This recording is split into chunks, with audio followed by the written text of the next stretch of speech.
When will workers' comp offer me a settlement?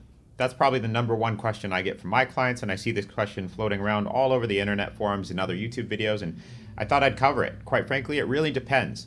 Ultimately, I would say probably 99.9% of workers' comp cases do settle in some way, shape, or form. It's just really dependent upon when.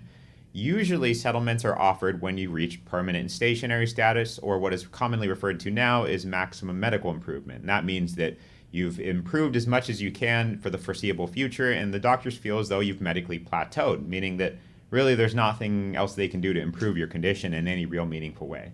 And it's usually at that time when you're assigned permanent disability ratings, and that's ultimately when you're typically offered a settlement.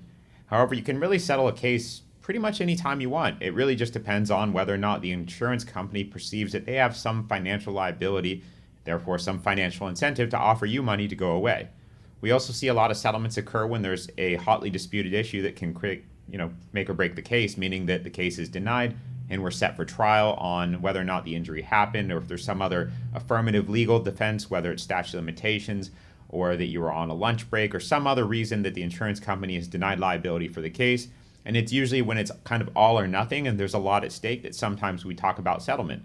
And really it depends again on the amount they're offering and whether or not it's worth it for you to be risk adverse or risk tolerant and decide to accept whatever's being offered, or decline it and go forward with your case knowing that you might end up with less or quite frankly nothing. And so every case is really different. We do see cases that are offered settlement as little as weeks into the case, sometimes months, sometimes years.